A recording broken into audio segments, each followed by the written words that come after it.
Alright guys, what's up? Josh from South Bay Reptiles. We got a third clutch of eggs to pull from another big python. First was Princess, my purple golden child. Let's see, Princess, you gonna be a good girl for me? Good. Careful. Oh, you see the one egg?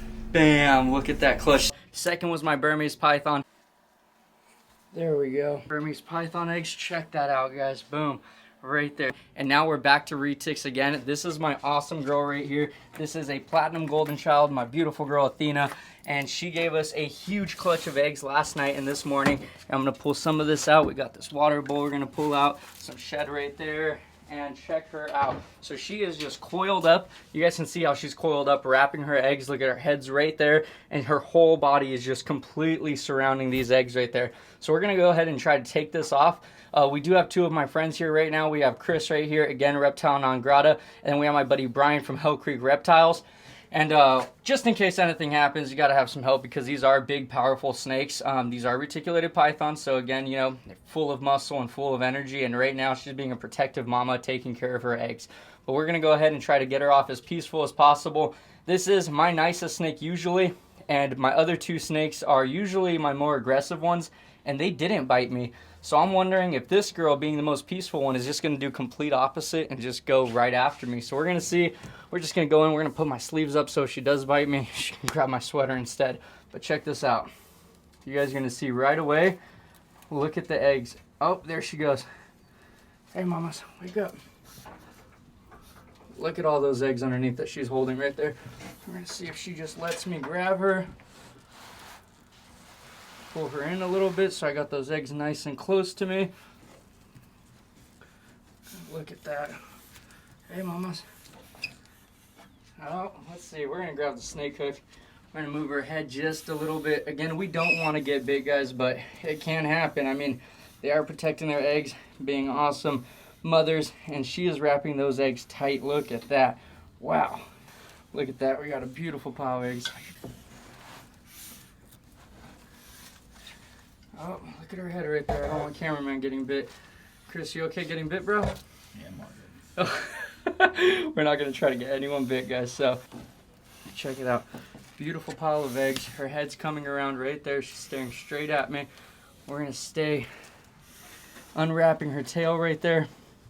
We're going to make her feel like she still has her eggs underneath. Bam, look at that, super softly. Hey, mamas, it's okay. It's okay, Athena. I think she's going to be too aggressive. You know what?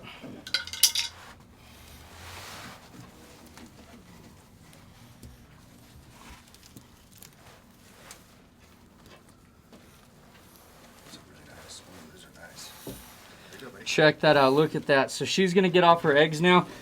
And this took me a little bit of time to unwrap right there. What we're doing is uncoiling her from her eggs right there. And we have a beautiful clutch of eggs right there. Check that out. I'm just unwrapping her from these eggs. Look at that. We got her completely uncoiled right there. No getting bit. She is no longer on mama duty right now. Look at this.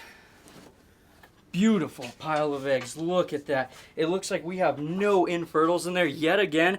I don't know how we keep getting this lucky. I'm beyond happy to not have that many infertils. Check out that huge clutch of eggs right there, guys.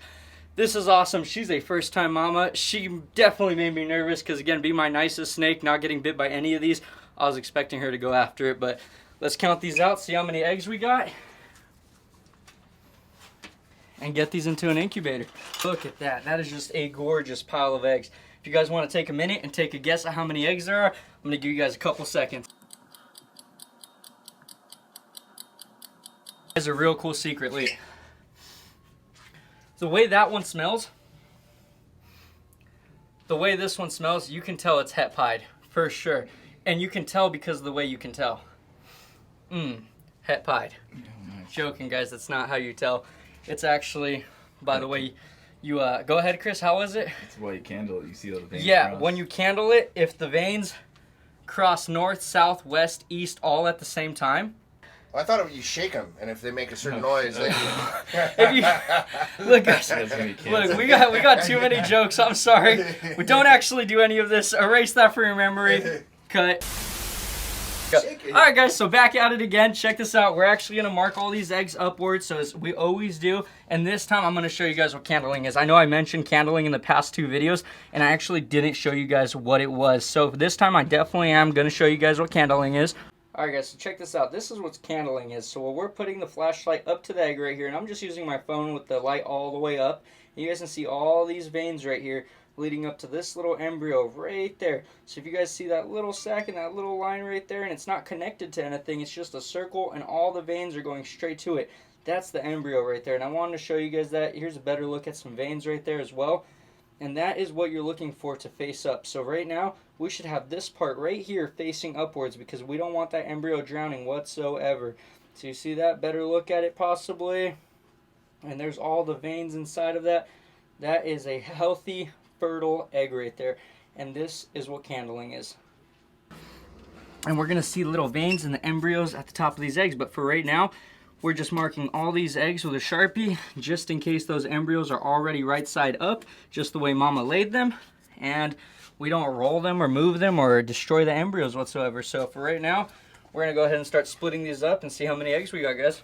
So far, we have 1 egg right there. We're going to see if we can't nicely split these apart. Let's see. Oh, man. These things are glued together pretty fine. Oh, my goodness. So we're going to have to be real careful the way we actually separate these. Sheesh.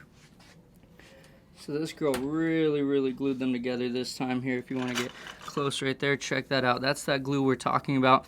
And they do that to make sure these things don't roll whatsoever. So the way she lays them, they stay laid that way. If you see, we got to be real gentle because they're connected in more than one way. You see it was connected to 1 egg, 2 egg right there, 3 egg right there, and 4 egg right there. So we got another one right there. They're soft on the underside. I do not like that. I'm not going to lie. It kind of makes me nervous. But nonetheless, we're going to have to separate these. So we're going to start with the easiest ones. The other clutches were barely glued together, so it was really easy to pull these apart. But I'm not going to lie. This is making me a lot more nervous than the other clutches because I don't want these eggs ripping open whatsoever, because if they rip open, there's the egg. I mean, sometimes you can save it, but most of the time it's not going to be a good scenario if these things rip open whatsoever. And look, that's getting really close. That's getting super close for comfort. Oh, man. All right, guys, so bear with me. We obviously want to keep all these intact as best as possible. Alright guys, so we have our sim container now. As you see, we put the separators right there. We have some crystal gel inside of there, or water crystals inside of there, so that we can keep humidity in there. And we're going to go ahead and, again, try to be as careful as we can with these eggs because these things are stuck together really well. Now that could have been because we left them there for quite a while till we pulled the eggs. And again, I just want to make sure she could lay all her eggs, but sometimes I think you leave them too long and that glue really starts to stick. So what I'm going to try to do is what my buddy Brian actually recommended, and take off multiple at a time. So then hopefully we don't have to risk so much and grab from the bottom. So check that out. We're going to try to grab all 3 of these right there at once. There we go. Look at that. 3. So we got 3 right there. Came out perfect. That's beautifully executed right there. Check that out. We're going to put those 3 right there inside that incubator, and we don't want these things touching the walls whatsoever. I think we can fit 2 more right there. So we're going to look for a beautiful pack of 2 real quick, which is going to be these 2 lucky ones right there. Check this out. If you guys can feel this, this actually stresses me out so much. It is not even funny. I feel like these eggs can just pop open at any time. And it's scary, guys. It is scary, honestly. So those 2 were facing up like that. I'm going to go ahead and leave them facing up like so. Just like that right there. And we're going to leave that sim container alone. Just like so. Bam. So that is 2, 4, 6, 8 eggs in 1 sim container right there. As you guys saw last time, we were able to fit almost 11 inside of 1 sim container. But this time we're going to have to play it safe. So second sim container. I think we're going to end up using 3 or 4 sim containers. Who knows? We'll check that out right now. 3 right there. Beautiful. And we did 11 so far. I'm rolling them. So I'm rolling them right there, guys. Prop them up just how they were in between it. This has me sweating, guys. This literally has me sweating. This is the sketchiest thing ever. So something my buddy Brian just pointed out is the male to this clutch right here is actually less percentage super dwarf. He's a little bit bigger in size, and these eggs came out bigger. So it's funny, both my females, they're around the same size, 14, 16 foot, and the males that we paired them up to are a little bit different size, one being a lot smaller, which went to Princess, the albino golden child, and her eggs were a little bit smaller. If you guys go back and look at the YouTube of the first one, when I put her egg in my hand, just for comparison, look at that. And they look almost the same size, but if we were to weigh these out, these are some fairly bigger eggs, honestly, guys. A good clutch so far. Again, no slugs so far, and this is just awesome, guys. So we're gonna keep taking these off right now.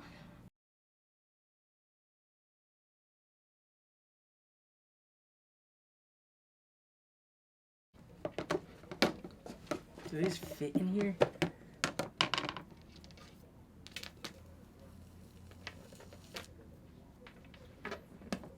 Nope.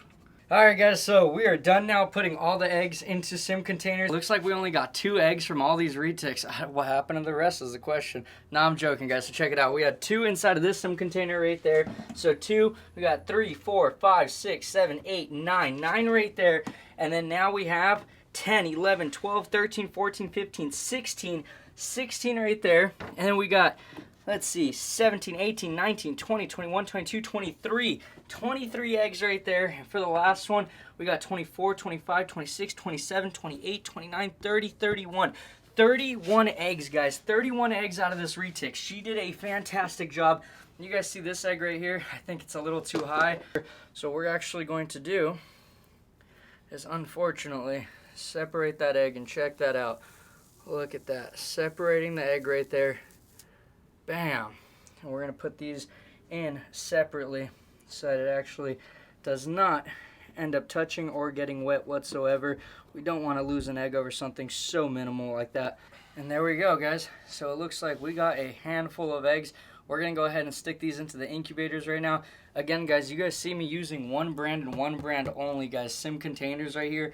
These things have done me nothing but good. Again, I've hatched so many different things inside of these. Argus monitors, colubrids, we've done ball pythons, all sorts of stuff, guys, and they've always hatched inside of these incubators right here, or these incubation boxes right here. So again, go check out Sim containers, guys. These things are awesome. Second off, I really appreciate you guys coming and checking this out. We're going to have a lot of more clutches to pull for you guys throughout the year, and then we'll be back with you guys in about 85 days to 90 days when these things hatch, and we're going to be keeping them again at 88 degrees Fahrenheit. And these guys are going to cook up and do real well for us and hatch, and we'll have a whole bunch of beautiful retics. Again, we did this to a platinum golden child, to a platinum tiger, het pied, pos het anery, 37.5% Calatoa super dwarf, and this is a project with my buddy from Hell Creek Reptiles. He has a beautiful, beautiful collection of super dwarfs, and again, I'm trying to make retics smaller, not bigger, because when people hear retics, all they're thinking is these huge freaking snakes, and they're right most of the time, but we're trying to make them more manageable in the community now and use super dwarfs and get all these snakes as smaller and smaller as we can get them, honestly, so that's more manageable for people. People can still have retics and all the beautiful mutations and morphs that are out there, but have something that's, you know, not going to grow 20 plus feet long. So again, guys, we're on a huge project and a huge mission to make sure these things get as small as possible, guys. Thank you for watching. Make sure to subscribe to the YouTube that you're already on, and join the family on Instagram at South Bay Reptiles or s.b.reptiles on Instagram, guys. And again, thank you so much. Enjoy the show, and we'll be back with you guys soon. Lates.